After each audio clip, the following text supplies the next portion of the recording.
St. Kitts, Nevis, everybody has their own association. The Jamaican Community Association is also created.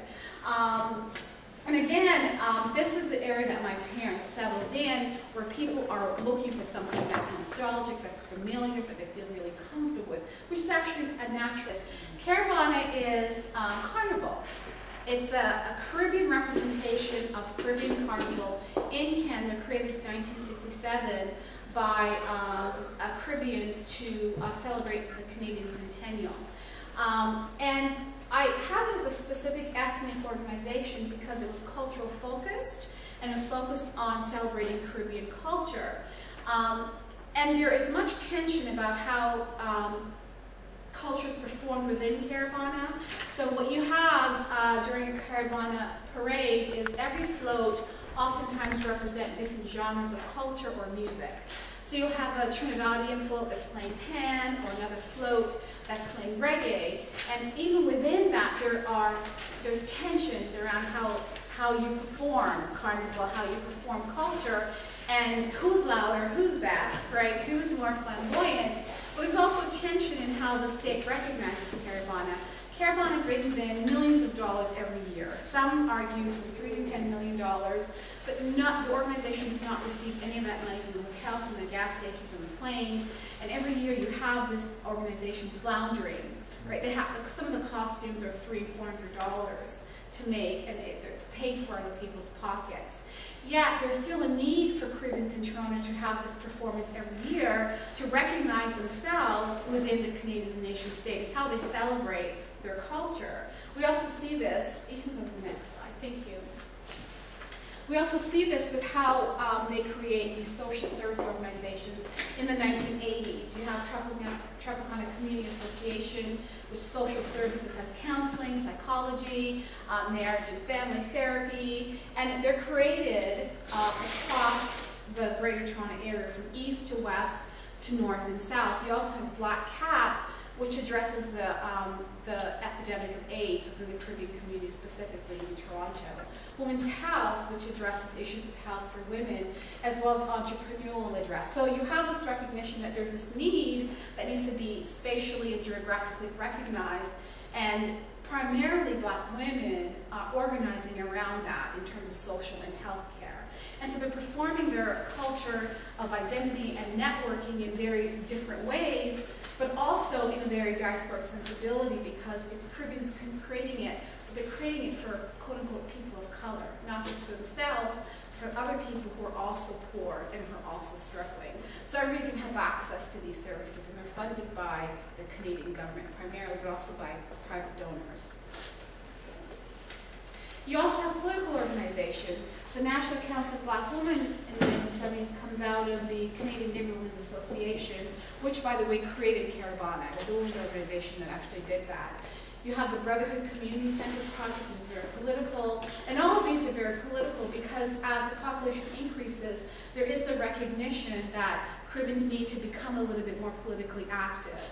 And probably the most recognized political organization is BADC, a Black Action Defense Committee that takes to task the police for shooting particularly Black young men. And the leader, Dudley Lyles, just died last year. So one of the things I want to leave you with is this idea that how can African Caribbeans, the institutions that they create, are due in large part to the nation state, but also their own sensibility and what they think is important. And so there is a very public performance of their culture that we see through the organizations that they create that has to do not only with how we define culture in terms of food and language, but also how they politically and socially define culture in terms of networking. That's influenced also by the amount of people that are, within a particular geographical space. Thank you. Thank you very much. So continuing with our reflections on diaspora, culture, and identity, we're going to move to Idris Kabir Syed, who's going to talk about Africa, Islam, and the Americas, legacy and pedagogy.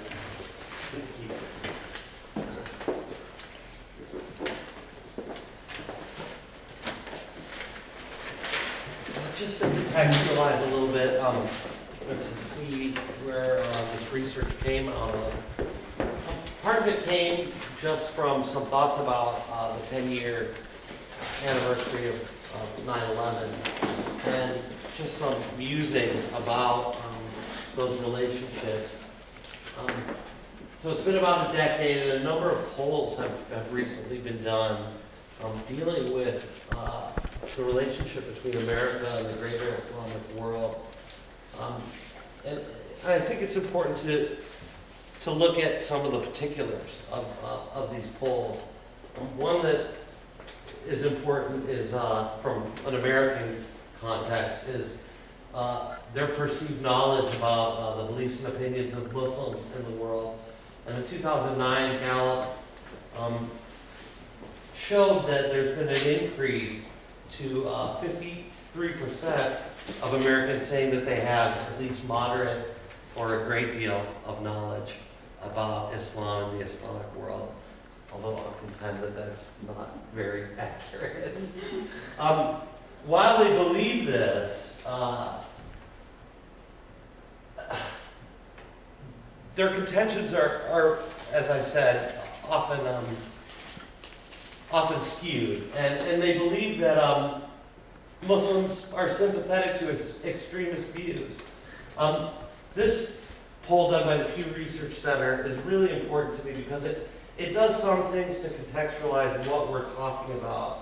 I mean, it breaks down the category into U.S. Muslims, all Muslims, Middle East or North African Muslims, which is an interesting category to me. And then native-born Muslims, all, which we can assume is white, Hispanic, African American, maybe Asian, but probably not. And black Muslims, Asians have also been interestingly neglected in this poll. But Muslims don't see themselves as extremists, is what we can see from these statistics. However, the largest group of seeing themselves as extremists in the Muslim world really fall for Africans and quote-unquote black Muslims. So it's an interesting point. Another interesting point to show that maybe Americans' views of Islam aren't that enlightened is the question that deals with Iraq and Al-Qaeda. And that's actually to a large degree where a lot of this research originally started as a concept for me, because in class, my students, when I asked my students about this relationship between Islam and in particular the situation in Iraq and Al-Qaeda, what we see is the following numbers in terms of statistics, that at least 75% believe that there was a connection between Iraq and Al-Qaeda. So we can see that the knowledge of the Muslim world from an American context is certainly not as enlightened as it may be in the Islamic world, or as nuanced as it is in the Islamic world. And part of what I started to look at in terms of my research was the history behind African Islamic connections in the past. And I wanted to do that at least looking at the Caribbean and Americas. Although I don't focus a great deal on South America, there is a good amount of evidence that goes into this. And one of the reasons that I wanted to do this is because of a quote that I read by the Ugandan scholar Mahmoud Mamdani, who says, "The United States has a habit of not taking responsibility for its own actions. Instead, it habitually looks for a high moral pretext for inaction."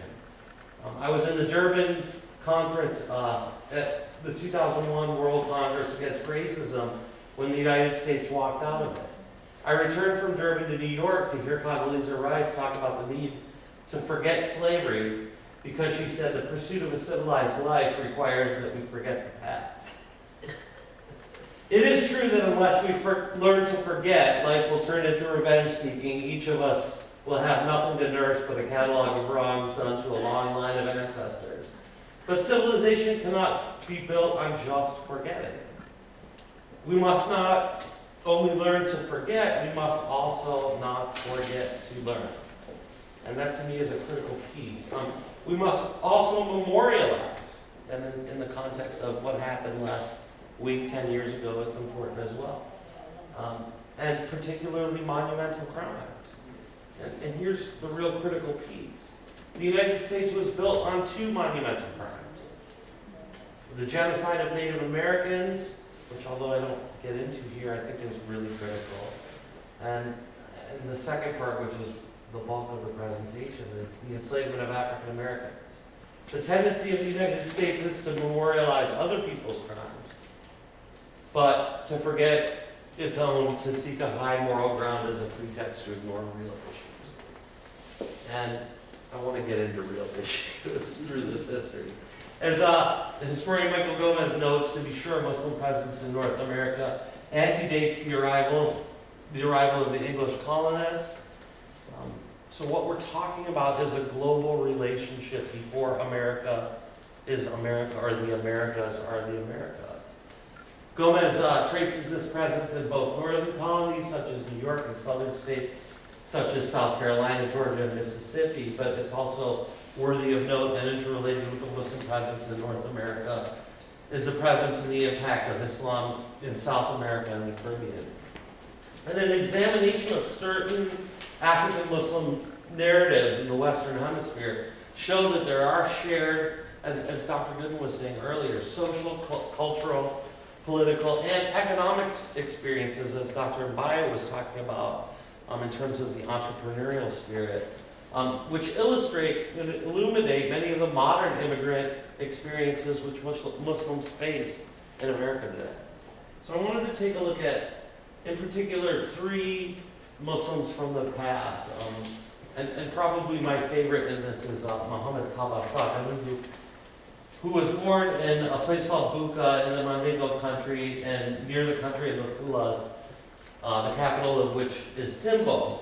He pursued his studies until he was 20 years of age, when he was seized one day as he was walking some distance from home by a party of robbers, carried to the seaside and sold to the captain of a slave ship.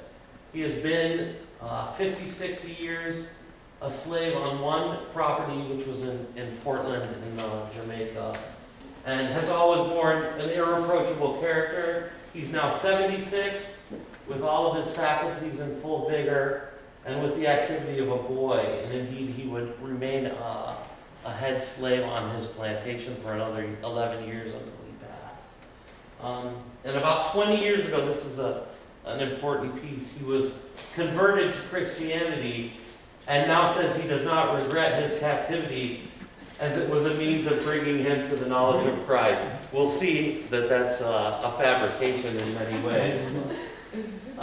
The other Muslim who's related, who's interrelated with Muhammad Kaba is Abu Bakr al-Siddiq, also known as Edward Donlan, who was born in Timbuktu in about 1790, but was brought up in Jannah from the age of 2. They moved to Buna, where Abu Bakr's father died. And there, after a number of political struggles, the last of these campaigns seems to have been that of Yamahene Adinkra. This is the campaign that ended in the defeat of Buna, and Abu Bakr himself was taken prisoner, carried off first to the Adinkra's capital at Banduku, and then to Kumasi, seat of the Asante Hene. And so, by the old slave route to the port of Lego, there in about 1805, he was sold to an English ship and transported to the West Indies, to Jamaica in particular. And in 1833, Richard Robert Madden, who was the one of the 6 special magistrates in Jamaica, who was responsible to bring about the eventual freedom of enslaved Jamaicans, states in a letter to a colleague that a Negro was recently brought before me, and I discovered by the mere accident of seeing this man sign his name in very well-written Arabic, that this Negro became Abu Bakr al-Siddiq. And Madden had known Arabic and became really fascinated with this case in particular. And he convinced Siddiq's owner, Mr. Anderson, after a considerable struggle, for whom Siddiq kept his books, which is also a very interesting piece in terms of the entrepreneurial aspect. Because this isn't something that's new. Again, this is something that took place for a long time because of the literacy level of, in particular, enslaved Muslims from Africa. Luckily, he was manumitted. And it should be noted that class is an issue in these cases, because Muhammad Kaba of the three is the only one who would remain enslaved and in Jamaica. The other two Muslims that we look at returned to Africa.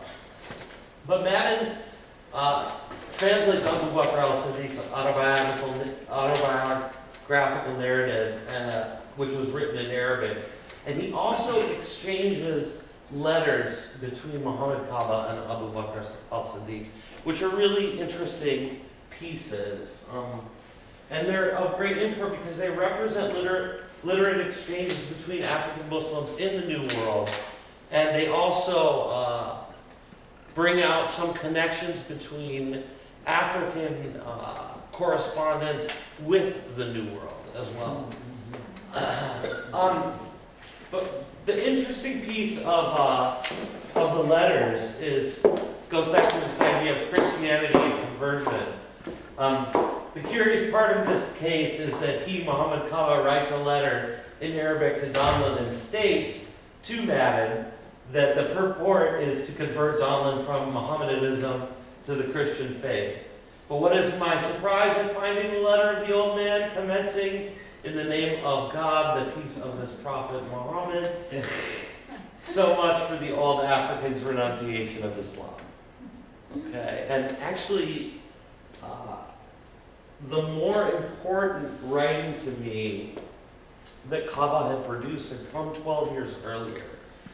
And the research was done by Adun and Lovejoy that shows that Muhammad Kaba had written, it was discovered actually in England, again, so that we see the global connections, a piece called the Kitab al-Salat, which essentially, as Adun and Lovejoy point out, is clearly a commentary and an instructional manual on Islam with references to a deep and sophisticated tradition of education and transmission. The fate of Muhammad Kaba and Abu Bakr al-Siddiq speak to the diverse experiences of New World African Muslims. Kaba would only live for another 11 years, as I said, and die on the plantation where he was enslaved for over 60 years in Jamaica. Al-Siddiq returned to Africa, and according to information given to Madden, in 1841 had returned to Jannah. And as I said, Abu Bakr al-Siddiq had also traveled to England in between these cases. Moving to the United States, we look at the case of probably one of the most famous enslaved African Muslims, Prince Ibn Abdul Rahman's story. And I won't read the quotes. I'll read the second bullet point that, in this year of 1828, the prince met with the President of the United States, John Quincy Adams, Secretary of State, Henry Clay, and to me, most notably, the abolitionist David Walker. And in that year, he also penned 2 Arabic variations of the Fatiha, or the first surah of the Quran, although they were mislabeled the Lord's Prayer in Christianity. So one of the things that I think is really critical to look at from all of this is the historical perspectives and the actual case studies that exist. When we look at things like Marine communities here in the United States, the history actually stretches back much further than we might believe. And when we think of ourselves and having knowledge of Islam, of Africa, of the global cosmopolitan world, we really need to expand our horizons and think about these things in a much broader context, as I think this conference has really established. So I'd like to thank Howard and everyone for attending and organizing and being a part of the conference, because it's important information. Thank you. Thank you very much. Just to give you an idea, they wanted to put us up by 6, and I've asked for 6:15. So I'm going to try to read my paper as quickly as possible. And I think you'll see that there are a lot of points that run in common in our presentations, and I'm going to try to do this quickly enough so that we have a little bit of time to discuss. The title of my paper is African Immigrants and Contested African Identities. And I was happy to hear the phrases of ontology. I think we're looking at epistemologies of the world, of believing, of how things look. And so I'm going to start with mobility and nationality. National diasporas and the continental diaspora. The historically ubiquitous nature of the African diaspora makes the work of establishing our definitions and our understanding of its nature difficult. What do people of African descent, if anything, have in common? What are the significant characteristics of their differentness to each other? There is a dialectic between the pressure from white hegemony, Eastern and Western, to see the differentness between people of African descent and others as the most defining element of African diasporas. However, this confounds our understandings of the particularities of experience between diverse African-descended communities, as well as their right to define and name themselves. The differences between various black communities are also important, I would argue, and I suggest that this dialectic is an inherent factor in the diaspora relationship to home, and that we should thus live with it rather than in spite of it. For example, regional affinities are decisive in forming local understandings of a relationship to Africa. In India, for example, Africa is less important than the saints who symbolize a lost home and the melding of various African cultures abroad. In Turkey, Iran, or Yemen, the diaspora is rooted in Africa but anchored in Islamic and Near Eastern cultures. For contemporary African travelers, regional affinities transcend national identities, such that language groups provide an authenticating experience for people far from home. And by that I mean, if you speak Soninke or Jula, whether you're from the Casamance in Senegal or Guinea or Mauritania or Mali, what an active element is going to be the fact that you can speak that language and share a particular history with those people. National loyalties and frictions link new diaspora communities directly to home, while other experiences, such as racism or religious practice, define new alternative identities away from the homeland. While the old African diaspora can be defined by its first location in time, which is the pre-industrial world, the new African diaspora is defined by its post-industrial location and its post-coloniality in the way that I'm looking at it. However, both identities are situated in the struggles and trauma of the birth of Western hegemony and the fragmentation of African power and economic independence. I'm going to skip a little bit. Okay. This essay then examines aspects of how mobility and nationality interrogate contemporary problems of racism and local agendas in the African diasporas, old and new, of North America and on the continent. Now confronted with continental Africans who have immigrated to the United States, African Americans are forced by circumstances to reevaluate what their idea of Africa and Africans has been. At the same time, immigrant Africans struggle to retain their right to a more fluid sense of identity, which allows them to be Black, African, and of specific national continental origins, while integrating into U.S. and other Western societies. So I did refer back to the 18th century because I wanted to show that there was a parallel growth or evolution of the idea in Africa, in the Americas and in Africa, and that's one of the major theses of my paper. I went back to Sterling Stuckey, who talked about who talked about and showed that the term Negro and African were used interchangeably, not just by Black people, but by white Americans in the 19th century. It was also the term used in the earliest Black organizational titles by persons under some direct African influence or of African descent.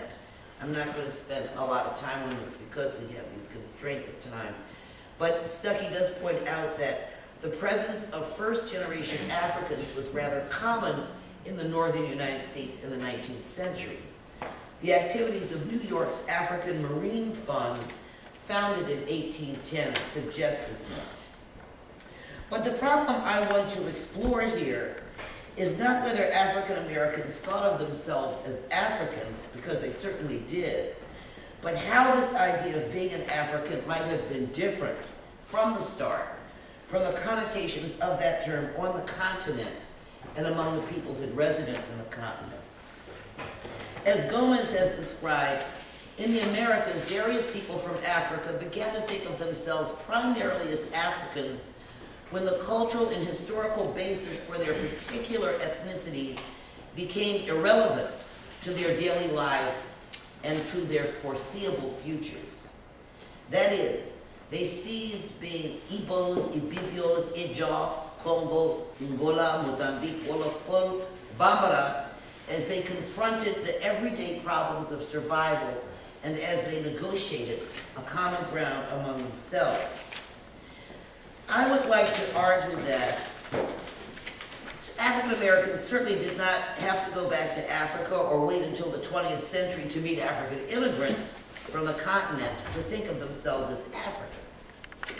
However, the concept of being Africa evolved in America among Black people whose grandparents or parents were, or who were themselves born in Africa. The acceptance of the term African signaled an acceptance of the inevitability of not being able to turn back the clock, of no longer having enough cultural references or opportunity of practice to claim any one African ethnicity. Moreover, as people married as they could, they married who they could, and ethnicity, as far as we know, was definitely not the sole criteria for choosing mates on the plantation, except in rare cases. Stuckey believes that the term African lost some traction when the American Colonization Society began to use it wildly, because at that time it instigated a rift between those who were willing or even eager to return to, in quotes, Africa, and those who began at that point to insist upon their Americans, whether or not in self-defense. I'm going to skip some more. With time, naming oneself African was out of vogue and even carried substantial negative associations. And he said that on his island in the Gulf of Mexico, they were visited weekly by agents from Cuba, New York, Baltimore, Philadelphia, Boston, and New Orleans. I'm just about at my conclusion. The great difference between these hastily assembled communities of layers of forced immigrants is not that they were brought consistently enough in one place, but they were not in large enough numbers, as was the case in Brazil, to retain notions of ethnic specificity over the decades that followed their revival. However, what I find is interesting, and I was listening to Dr. Goodman speak, is that it seems as that once a certain kind of stasis or stability is achieved, the Africans of the Americas start looking back and trying to redefine their cultural specificity. As she was talking about in the case of the Caribbean, and even now with genetic tests, African Americans are increasingly trying to find out where were my ancestors from. I find it very interesting that in spite of the Jim Crow years this has happened, and I suggest that this gives us some idea of the level of secrecy, dissimulation, and self-disguise that black people in North America have been capable of.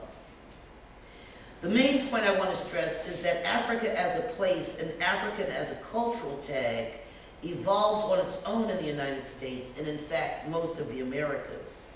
This was an Africa that held the mysteries of the ancestors and was unreachable, if not unknowable. In the United States, it was a non-ethnic Africa, stripped of its cultural specificities. However, if being African meant in the 19th century to be an aggregate cultural being, by the end of the 20th century, African Americans were already looking back. So that's being African, but I want to say a little bit about being from Africa in America before I close. As Kabir was just pointing out to us, free Africans have been immigrating accidentally, being illegally transshipped since before the Civil War. Until the late 19th century, we saw that it was used among Americans. However, on the continent, people were transported also or forced to migrate because of slave raiding and then because of colonialism. Whole communities, such as the Khasonke of Mali, were captured or relocated due to French, English, or Portuguese conflict with African resistors. As understanding of colonial purpose and objectives became clearer, it was understood that one was both one's cultural group and an African, and that being African, acting from a wider foundation that went beyond ethnicity, might be necessary to squaring off with the Europeans who were quickly and voraciously changing the local cultural and economic landscape. Thus, in Africa, as in America, being an African signaled deep and traumatic change. But I would like to say, argue that because of colonialism and the new nationalities of the 1960s, there was a process that happened that was particular to Africa and to continental histories that was the beginning of the sentiment of being an African on the continent. The necessity to see oneself as African coincided with the necessity to imagine or conduct oneself in dialogue with Europeans, who of course already had an imaginary about Africa. And I would also argue that Europeans, through their construction of plateau neighborhoods, medinas, and native quarters, created the ubiquity of the African identity on the continent. But unlike in America, the development of the African identity stressed the cultural resistance of maintaining particular cultural characteristics, particular language practices, etc., and specific relations to places and spaces in the African continent in opposition to accepting and assuming European behaviors. In America, to be African was first and foremost to forego ethnic allegiances and language specificities in order to contribute to the construction of a new multicultural black society made up of diverse African traditions. I'm going to use this as my last paragraph because I think really the time is too short. Today, the term African is an uneasy and variously used term for peoples of African descent the world over. The term remains ambiguous, for in essence, it is a term that responds to ambiguous conditions, both in the New World and in Africa. I wanted to quote Radhakrishnan, who is a scholar at Rutgers, who wrote something called Diasporic Mediations. He says that the diasporic subjectivity is necessarily double, acknowledging the imperatives of an earlier elsewhere and an active and critical relationship with the cultural politics in one's present home, all with the figurality of a reciprocal displacement. Home then becomes a mode of interpretive in-betweenness. He goes on to say, even hybridity is written into the post-colonial experience, and there is a relationship of historical continuity, however problematic, between colonialism and nationalism, and between, in this instance, continental nationalism and its significant other, the diaspora. So I have cut out a lot. I hope that it's still been somewhat clear to you.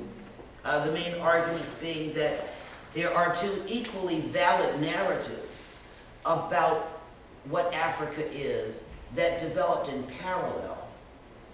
But neither of those narratives have been isolated, and almost since the beginning there has been a dialogue of these two imagined Africas that actually did not mimic each other. And I think this thought that these definitions are mimicking or did mimic each other has been the source of some contention.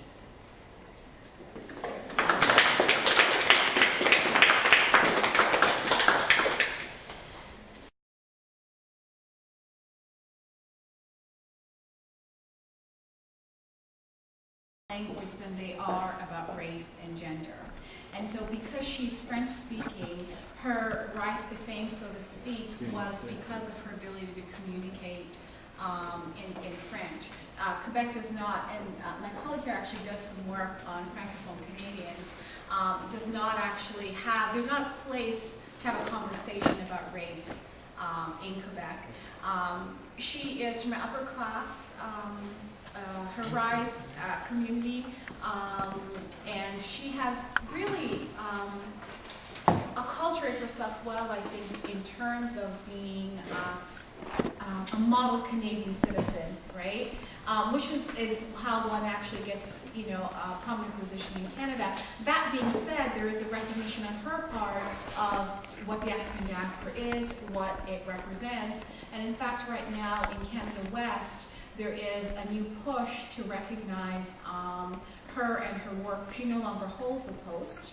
It was an elected appointment? It was appointed. She was appointed. It was celebrated as the Canadian way of doing things. This was, and it was a trope, really, right? But she also did not necessarily have any political power, because it was an appointed post. It was just almost like a, what do you want to say? A symbolic position. But for the Black community, both English and French speaking, there was a lot of meaning behind it. So there's a push now to recognize her work, to recognize her efforts, particularly what she did for the Haitian community, in Quebec, Montreal, and the small New Toronto, to institutionalize that with an African diaspora movement that's Canadian-based. So she worked also for radio, no? On television? She worked on television, she worked on radio. Communicator par excellence. In Quebec, yes. Yeah. Yes. And only in Quebec, right? Yeah. Thank you. You're welcome. Any other? About the Nuit community. Did they include women in their pursuit of the American dream here, the Nuit community? Because you talk about how they were selling in the streets and how, were there any part for women in this migration of the Nuit? Yeah, I think so far scholars have neglected that element. But Babu, right? What's his first name? Chef Babu. And Eric. I mean, some scholars, a few scholars are writing about this. At least they are presenting, some papers and actually writing, working on this particular issue. And I think it's very important because, women in African societies play a fundamental role, that has not been, I would say, assessed, evaluated in materialistic terms, you see. In fact, they are producers of wealth, and that wealth is social, it is political, it is economic, and it is actually monetary. You know, it is actually. They create a lot of associations in Senegal. You know that they create. And in America, similar kinds of businesses exist. You know, are created by women. I think there is somebody is either working on a dissertation or a book on hair braiding among Senegalese women for income generation. I can't say exactly who's doing it, but I think if you look on the website and write to Laura, they could tell you who that person is. But Erin August really put that. She's another person who's doing it. Erin August. Well, thank you, everybody.